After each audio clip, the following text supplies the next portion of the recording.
The average adult stops doing anything remotely athletic by age 27, not because of injury, but because life gets in the way. And then we're surprised when our bodies start breaking down. And maybe you've said something along the lines of, I can't do squats because I've got bad knees, or I can't deadlift because my back hurts. And that's exactly what we're getting into today. Because there's a version of training and lifting specifically that actually helps us stay active and feel good. It's not CrossFit and it's definitely not Orange Theory. And we're going to tell you exactly what it does look like and why most, quote, athletic programs out there are faulty, but how to incorporate plyometrics into your training, even if you haven't jumped since high school PE.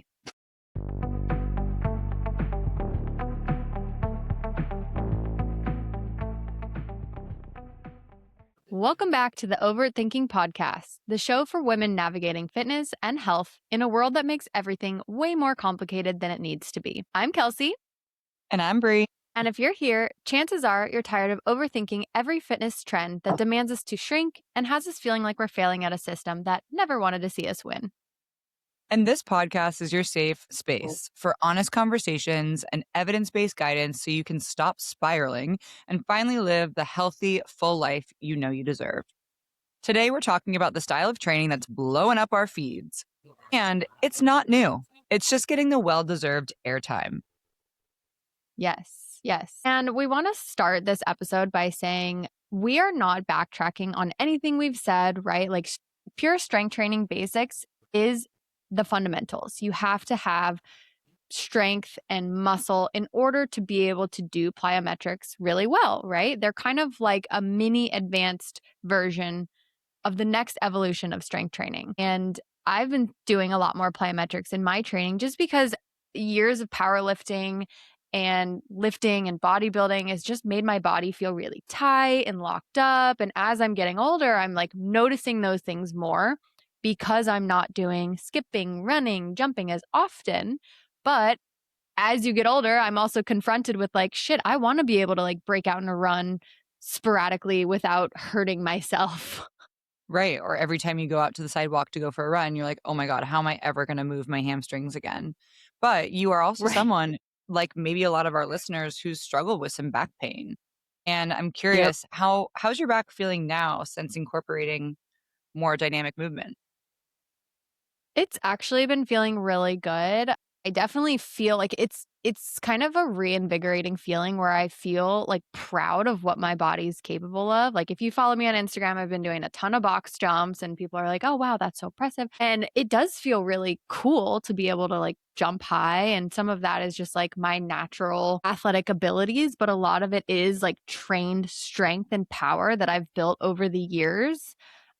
So yeah, I still have moments of back pain where it's like, oh, I pushed a little too heavy on my front squat, so now it's like a little flared, but it's not injuries and pain is not something that is binary, right? We have moments of triggers. It could be caused by lifestyle stress or work stress or sitting too much or working out too much. So it's just one of those things that fluctuates, but I will say as a whole, my training program feels really good right now. Yeah, that's awesome. And truly, we want to give the listeners the ability to have a training program that they emotionally feel aligned to. Like, yes, when I do this training session, I know that I will feel better when my kids are running around the playground and I want to go chase them, or if I want to do a pickup football game with my buddies. Like, we want you to be able to have access to that. But we're also really talking about the day to day. Right. There's times where I'll get up from seated. I'm like groaning. I'm like, oh my God, my back. And I'm like, okay, yep, haven't done a dynamic warm up in a while. But Right, I've right. done enough sessions now of athletic bodybuilding where I can feel it when I haven't been doing dynamic training. And honestly, the last couple of months, you've been kicking things, well, really last year, you've been kicking things up in a more dynamic zone.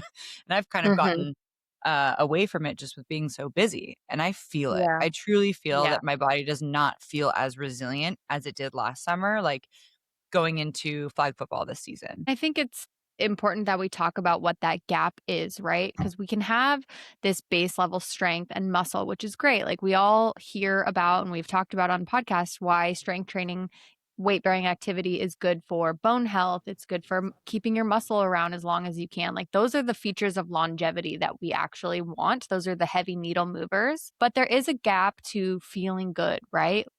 Maybe you've heard someone, or maybe you've said this, right? Where it's like, oh, this is just how it is as you get older. But it's like, no, it doesn't have to be that way. You're not too old to do anything. And this reminds me of a comment that I saw in a DM. So it wasn't my DM. This was someone, she shared it with me, a friend of mine, and she was out for a 2-mile run. And someone said in response to her run, "Why would you go for a run? That's a young person's game. If you're over 40, just walk, spare your cortisol and your knees." And like, that couldn't be farther from the truth. For sure. And, the dose is the poison. So if you're going Right. out running a 4-mile run for the first time in 6 years, yeah, you're going to feel like crap after because you haven't built the joint tolerance and the tissue Yep. capacity to be able to handle that type of volume. But Exactly. just saying going for a run is going to spike your cortisol and screw up your knees is just so minimalistic and so Right. uneducated, honestly. Yeah, you're holding yourself back from your potential. Like, you talk about this all the time where like strength and training can be built at any age, at any stage, right? Like, Yeah. the best time to do anything was 20 years ago, but the second best time is now, right? Like, we all couldn't have been brought up in an athletic environment. I wasn't. I like did Right. sports here and there, but my parents didn't keep me active in sports. So I was never an active person until I chose to be an active person. And I think that people who didn't grow up playing sports, it's a steep learning curve when you start incorporating strength training and movement as if it's a practice. You're like, I don't need to be perfect every day, but I'm trying a little bit harder each week or each session.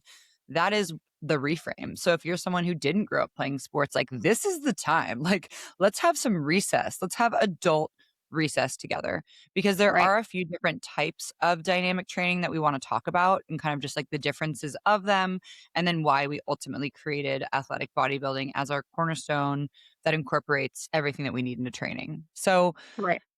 Kels, tell me a little bit about the contrast between strength and athleticism and like kind of Yeah, I'm sure we're all familiar with like the concept of use it or lose it, right? So if we the inverse is true, right? Just like we're talking about being in athletics young, you can be in athletics older too. And if we're not using the systems that we have, right? Your musculoskeletal system, your joints, if we're not actively training those things, we can lose its potential and tolerance. So, strength is great, right? Because we want to be strong. We want to have the musculature to hold ourselves up as we age. But then that athleticism component is more of like the agility, the plyometrics, how you respond to unexpected events, right? Like tripping or playing with your kids. Like, maybe you have a toddler around and he runs into the side of your knees and you're like, did I just injure myself? Right. So, right. having the athletic component of your training plan isn't a prevention of incidents. It's more of like, it's a response, it's a reaction. How am I going to react to these things? And that requires a base level of strength, right? But it also requires that dynamic movement in order to like respond and react to the incident. Yeah. And the kind of adult recess reframe, athletic training doesn't have to be elite sport prep. It's really just how we're meant to move. In normal life, especially like before this, time that we're in now, like we did have to like carry all of our groceries. We did have to lift and carry and do more active things. So when we think about athletic training with like what is athleticism, like you said, speed, power, agility, coordination, and then there's absolute strength where you are lifting as heavy as possible.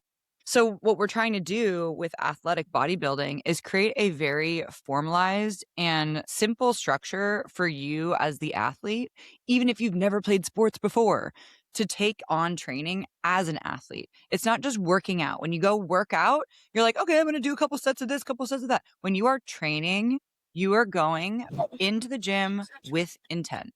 And specifically, athletic bodybuilding intent means there is going to be a blend of absolute strength, some dynamic nature, probably some hypertrophy, and then some stability work. And that could be more athletic, like doing farmers carry marches instead of a plank, right? Or doing Right. med ball slams instead of just Russian twists. There's a little dynamic nature in it.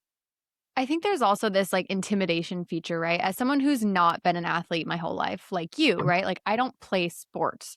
So there's this like weird juxtaposition in my mind where I'm like, I'm not an athlete, or I've, said this in the past where I'm like, I'm not an athlete. But anyone who works out and trains with intention, we are athletes. If you go to the gym and you're following a program, you're an athlete. So it's not this like gate kept thing. And like you said, it doesn't have to be this elite sport prep. So I think what you're saying is like, we're going to introduce a concept that it can be approachable with the way that we are going to present it. Like, you don't have to start with box jumps, right? If that sounds intimidating, that's not the only way to do plyometrics. There's plenty of ways, which we'll get into at the end of the episode. And what I think doesn't get talked about enough is the data behind power and strength and how we use those two together as we age. And there was actually a systematic review of 44 studies backing up why muscle power is so important. And actually marginally stronger predictor of physical function and strength. Totally. Yeah. And that power training outperformed traditional resistance training in many studies. So improving real world physical functioning is being proven again and again and again as the cornerstone way to not only take care of your body now, but also long term. And if you listen to our bone density series where we talked about, of course, strength training is loading your skeleton is the most impactful way to take care of your bones as we get older. Also talked about how dynamic jumping and bounding and things like that is a similar effect for your bone density, right? Because you're reverberating against the ground.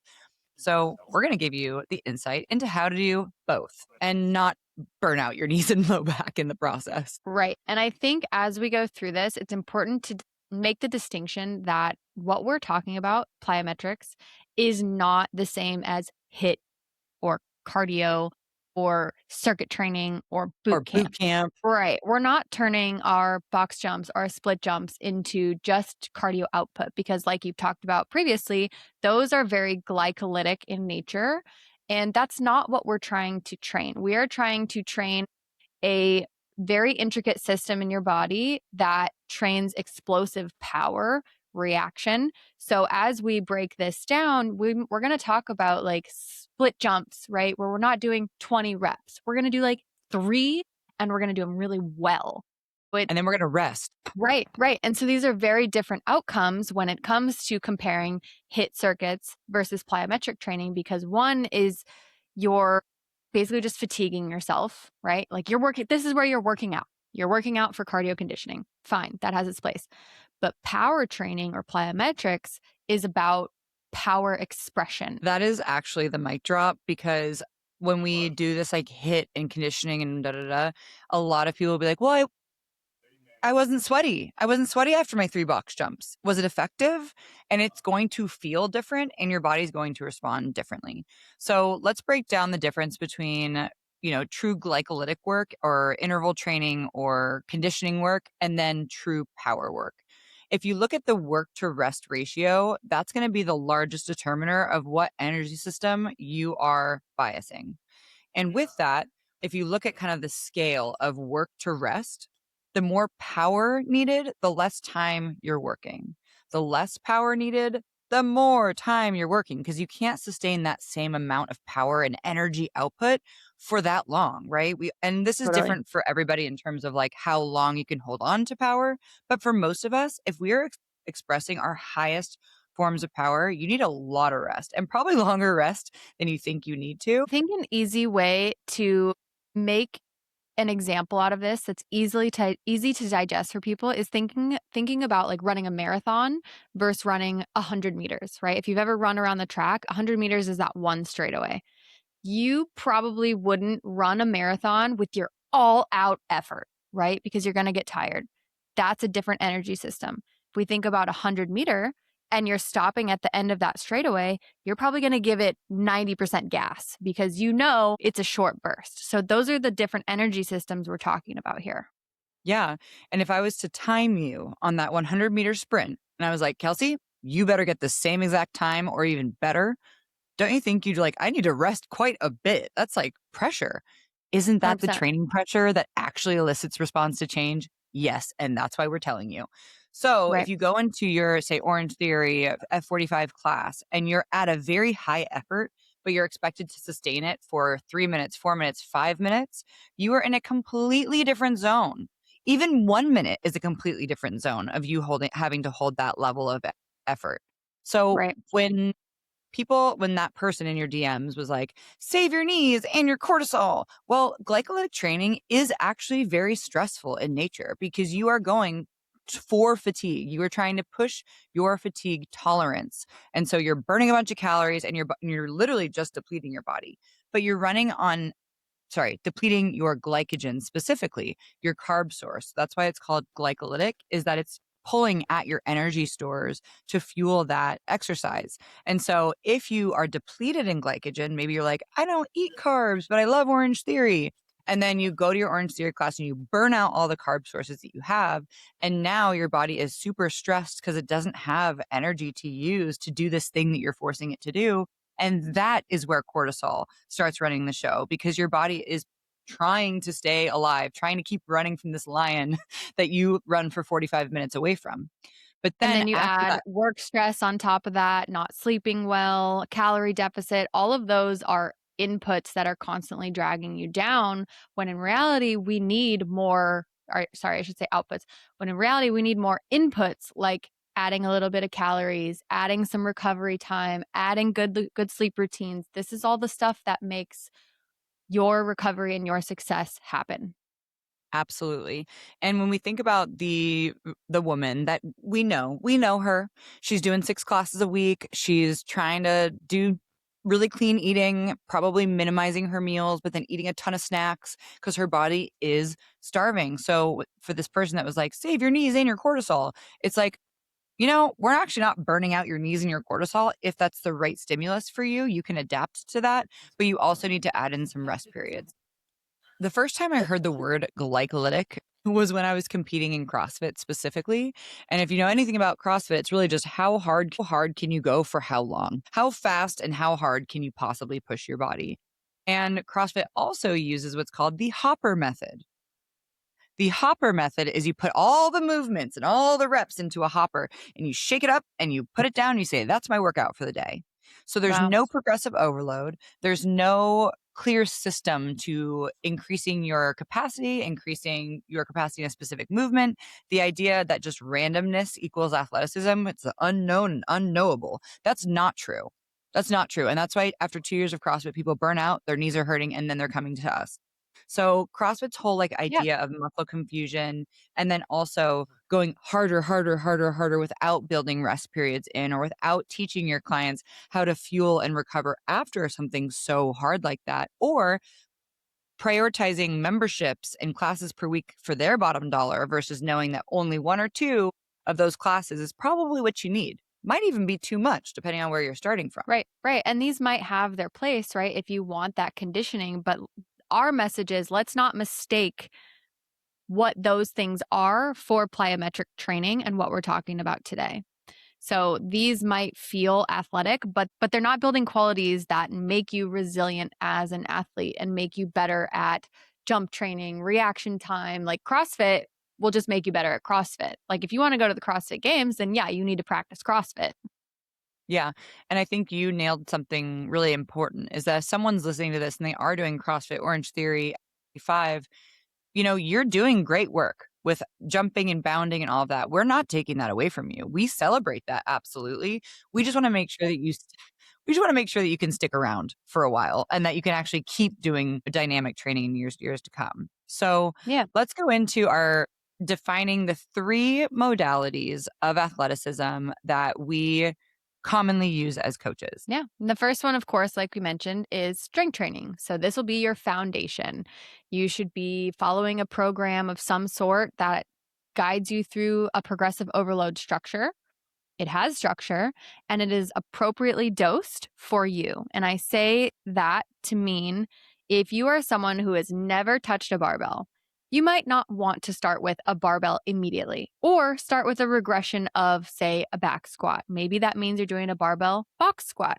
Maybe that means you're doing a goblet squat to build some of that core strength required and the proprioception required in order to do a barbell squat. So finding a program that is appropriately dosed for you, that's the non-negotiable base layer. Love it. And the great part is that this is the base layer because that could be everything for most people with little additions. So if you are really, really busy and burnt the heck out, just nail your strength training 20 to 30 minutes per session, 2 to 3 sessions a week. Strength training, women, that is your minimum effective dose for bone density health. Now, let's add on the athleticism part. So, athleticism, like we talked about earlier, is plyometrics, agility work, like remember, like line drills and growing up in PE, speed work, where you actually are going for a true speed, like your all out max speed, power, which can be 1 to 3 rep maxes. This can be a big burpee, or a burpee broad jump. It could be the tallest box jump you can do. And then just coordination. So these things, these movements are how your body responds to the unexpected. Say you're going upstairs with heavy groceries and then like one of the bags rips and you're able to grab it. That like lunge back and then core control to like resist against life's demands. That is why we do athleticism. Right. So you don't like strain your back by just trying to reach behind you. Right. And so Yeah. when we blend strength training and athleticism, you are in my lane. This is my lane. We call this athletic bodybuilding. It's a strength foundation with an athletic output, hypertrophy with a performance intent, aesthetics and athletics. That is what we're creating here is the body that you want that moves the way you need it to. I love that. That's great. These things are not competing. They are a progression. So if you have never done a box jump or a burpee broad jump, that is okay because you still are nailing your strength training, right? But then we can start adding in some very simple jumping mechanics or even just hip speed mechanics, right? Pretending like you're going to jump, loading your hamstrings and standing up quick. Even that's a great place to start. Learning how to do a good kettlebell swing, because as you learn, that hip extension is what's required for a good box jump. Yeah. Seriously, if someone listening to this is like, I can't jump at the gym, that's so embarrassing. I don't know what to do. That's okay. You're so not alone. But literally just doing a broad jump and trying to stick it. How well can I stick it? How well can I brace my core when I land? That's your entry point. Yeah. One of my favorite ways to start introducing plyometrics is to do what is called contrast training. So this could be something where you have two movements. One is a strength based and one is a power output based. So that could be something like, let's just use a goblet squat for an example. So you might have a goblet squat within like the strength rep range, so maybe 6 to 8. And then you also have a power that mimics that movement. So that could be like a really well loaded squat jump, right? So you like take it's not just like a cardio class, like I'm going to do 10 squat jumps. It's like I load my squat and I reach to the ceiling 3 or 4 times because we're focusing on that power output. We're not focusing on heart rate, we're focusing on power. So that's contrast training. That's one example. Yeah. I love the feeling of contrast training because it really does feel different in your body when you do it well. And I will say it also makes you better at the strength stuff when you kind of think about how it feels to produce power. For example, I have a client right now. She's doing really well at her back squats, but we kind of lack some aggression at the bottom of the squat to really drive her out of the hole. So, how we're working through that is actually pairing her back squat with a plyometric for like 2 to 3 reps. Because it's not Mhm. cardio, we're trying to get her mind to click with that driving out of the hole as fast as she can, because that's what's going to make her stronger in her back squat. Yes. And so this speaks to the PAP mechanism, which is the way that contrast training works. So it works through post activation potentiation. When you do a heavy, heavy compound lift, your nervous system gets kind of primed that something hard is happening, making those fast twitch fibers more responsive for the power movement that follows. It's like lifting a half full can of water when you think that it's full. Your nervous system kind of overshoots and then you overshoot, which makes more force in the next movement. So you're basically tricking your nervous system into outputting more than it thinks that it can. And we're going to talk to you a little bit about how to build to athletic training, like so that you could literally do it today. Here. So let's talk a little bit about how someone listening can apply this. If they're like, ooh, that sounds fun. I feel like I need that. My body feels sludgy. Here's how to incorporate it. So we'd recommend at least 8 to 10 weeks of prerequisite strength training before adding any plyometric work. And then you can start introducing some plyos in isolation, which might just start like a stomp, right? Like you could just be standing there, stomping your feet on the ground as hard as you can. This could turn into a pogo, right? Where you're just kind of bouncing on your toes. Like I little have a bunny hops. Exactly. I have a 74-year-old client where this is kind of where he started, right? Hands on a wall, just bouncing on his toes for 20 seconds and then So like 30 little seconds. bounding calf raises a little bit.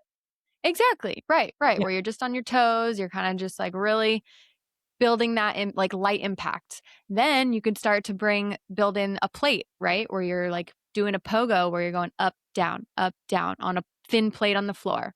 Then you can start working on landing mechanics. And this is where it gets a little bit more complicated. And you might want to watch either videos from us or instruction videos on YouTube and like, all right, how do I land? What is the safe way, right? If you're jumping off something or you're stepping off a curb and maybe your ankles buckle in and your knees buckle in, right? That's not good landing mechanics. That could lead to potential injury. We want to actually practice good landing mechanics. Yes. And you touched on two really big things. I was just taking notes. One is the tissue adaptation part of this. If you are someone who really has not been jumping or bounding since middle school PE, then we have to get your tissues primed to moving in that dynamic nature again, and specifically your feet and your calves and your ankles. If you've been walking in modern American shoes that kind of squeeze your feet and make your toes really crunched in there, or you wear heels, your feet need to breathe and need to get stronger as well. Your feet are the Hmm. only thing that makes contact with the floor for the most part. So we need to make sure that your feet are really strong. And with that, your calves, they can get really sore and they can get really tired in starting off a program like this. And so I know if you're listening to this, you're like, wait, I want to do the cool box jumps to start. I know that we all want that, but save yourself a little bit of pain later on by doing it the right way. Do Right. some dynamic calf raises, doing some stomps. I know it sounds silly, but it really does work. And what you Yeah. started to touch on and why it starts to get a little complicated is because we start bringing in more athletic kind of lanes. So when you go from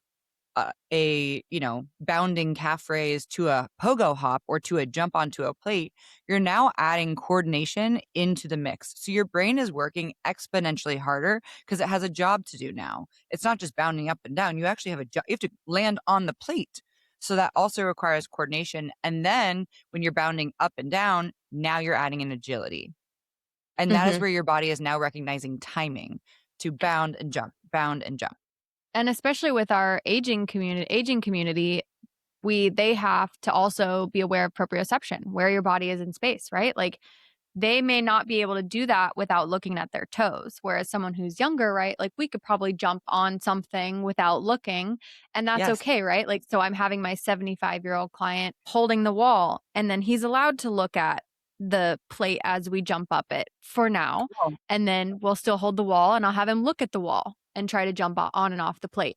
And then we remove our hands from the wall, right? And then you're doing the pogos without any guidance. So that's kind of Yeah. how we build a basic structure of plyometrics. I love how you are using this specific client as an example because it reminds me a lot of the women that I've been coaching at True Health, where the number one fear is of falling. And like I Mhm. said just now, your feet are usually the only thing that make contact with the floor. So the more attention and focus that we can bring to our feet and our ankles and our calves in training, then the better, again, proprioception you'll have out there in the real world.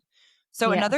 so where should I add this in? The beginning, the end, the middle of my training? I don't know. We always want you to add in this new skill as a hot start or in the beginning as its own thing, just by itself. Mhm. The start of the training session, your nervous system is the most fresh, your body is the most fresh. And the great thing about bounding and athleticism is it actually turns on your nervous system. So on those days where you feel super sluggish, I don't want to go to the gym, I feel like crap, that is your day to try to do some bounding. You will Right. instantly feel like you had like a bite of carbs or a shot of coffee and your eyes will be open because your body is now recognizing this healthy dose of fear. Oh my God, what if I don't make the jump? That is good, healthy fear that wakes up your nervous system. So let's talk about progressing. So say you do that. You like, okay, I want to start adding in plyometrics. I'm going to do my 8 to 10 weeks of prerequisite strength training. If you've already done that, great, you're ready to go. Now, the next session, you're going to go to the gym, do your normal kind of warm up, walk on the treadmill, do some maybe dynamic stretching, but you're going to go right into your bounding work. So maybe you do like 3 plate jumps every 60 seconds, or you're doing 3 big broad jumps every 60 seconds.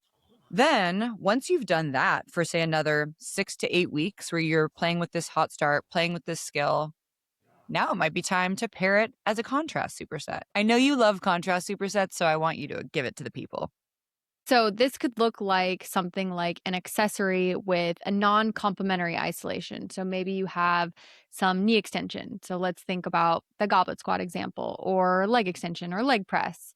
And then you have some sort of bounding drill, right? You could do leg press, 3 broad jumps. That could be a good way, like a non-complementary contrast, right? Because you have a lot of quad knee extension, but then you're also getting that bounding drill of a very similar but different, because then you have this horizontal jump pattern. Yes. So what you're saying is, okay, do your warm up, do your absolute strength work, hypertrophy, and then maybe at the end in one of your more isolated movements, that's where we can add in some contrast because one, you're at the end of the session, those muscles have been a little bit fatigued, and then now you're adding in this new skill that you've done with another movement.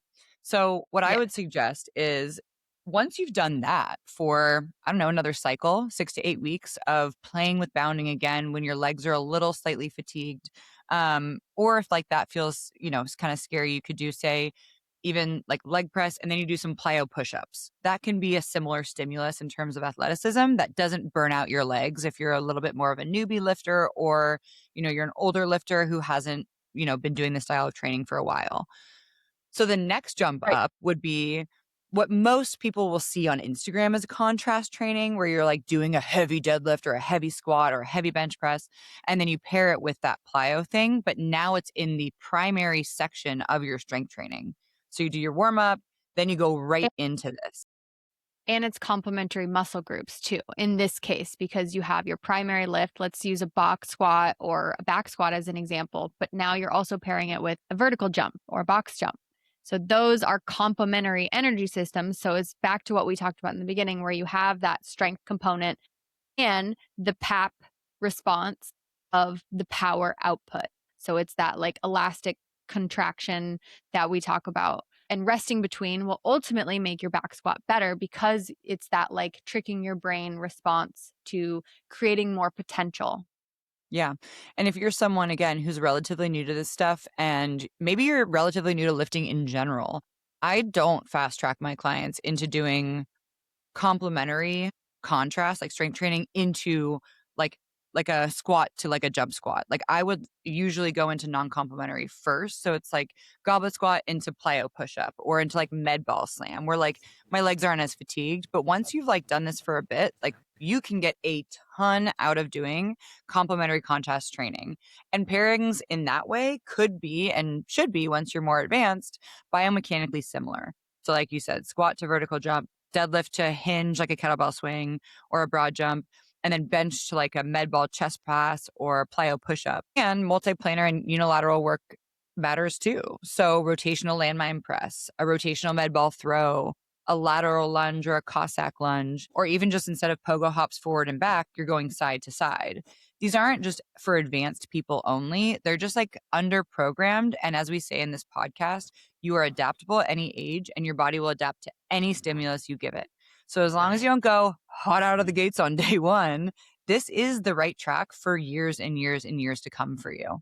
And I'll say, as someone with back pain, one of the things that actually I had to come to terms with was my lack of rotational and lateral movement, right? If you follow me, you've probably seen I've been doing a lot more heavy med ball rotational stuff. I've been doing some lateral reactive skaters. And back in my old fitness days, I would do like lateral skips for like a minute straight. It's completely different than that because we said we're not aiming to do cardio. We're not aiming to be better at endurance. We're aiming to have skill that translates into your body feeling good and the way that we react to incidents in the future. Do we need to bring back jump roping? Like, has anybody done any Maybe. jump rope in a while? Like, I was just thinking that. Like, double unders in CrossFit used to make my calves and my feet so, like, ungodly sore. Maybe we need to get some overt thinking jump ropes made. I think there's also a component of like just having a base locomotive Drive. capacity, right?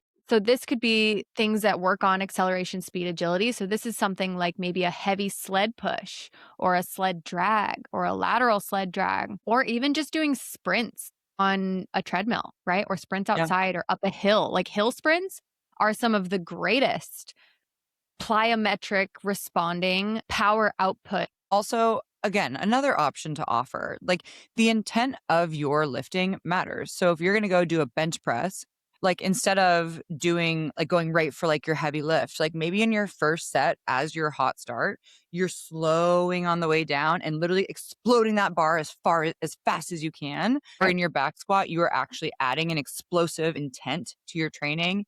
If you're one of my clients or our clients, we prescribe tempo as 3x1 or some version of those four numbers, like we've talked about.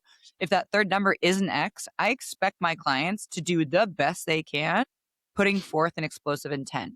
And when you can't, that's okay, right? Even if the bar is slower, but the intent and you're trying to create power, that is really where the magic happens. So, in our content this week, we're going to give you some different options of playing with plyometrics in your training. We want you to start this today. We don't think there's any reason why you should hold back. Even if you haven't completed your 8 to 10 weeks of prerequisite strength training consistently yet, we still want to give you some options that you can start today. And on that note, I have something very exciting to share with you guys. I have an athletic bodybuilding blueprint that I am making free for everyone listening to this podcast. If you go and comment on one of the Overt Thinking podcasts posts, or if you post a comment on, if you post training on any of my posts on Instagram at Brianna Lamb, I will send you directly the athletic bodybuilding blueprint. This blueprint is designed for someone who is a little bit more on the intermediate side of things. But I think everyone who is curious to see how this might look in a fully fledged training program should give it a download and open it up and give it a try. It's a 4-day split, upper and lower, but with some full body mix in there. So you're hitting the minimum effective dose of every movement pattern and also for plyometric athletic bodybuilding. I'm going to get me that guide. You know it. I can't wait to see everybody do the hip thrust plus broad jump. Like your glutes are going to Woo! be so spicy. So spicy. My hips are already tired just thinking about it. Your body was made to move athletically. You were made to be resilient against life's demands. So don't just settle for, I'm getting old. Instead, It might be time to dip your toe into a little bit of athletic movements, even if it's just some of the beginner moves that we mentioned in today's episode. And we'll post some videos on how you could start to introduce some of these on our Instagram. So make sure you're following. And as a reminder, power declines faster than strength as we age. So it is becoming more pertinent as we get older, especially for myself, where I'm confronted with daily reaction times and pains. And so the path forward is real, but it is structured and it starts with strength. So you're not behind if you feel really overwhelmed by the information that we're presenting. You just need a little roadmap. And it sounds like Bri has one for you available in the caption in our Spotify. in the caption on Spotify, and if you comment training on any of my posts on Instagram. And on that note, go follow us. Go see the content we're putting out for you guys at overt_thinking podcast, at Kelsie Michelle, and at Brianna Lamb. Please subscribe. We are on YouTube, and we will see you in the next episode.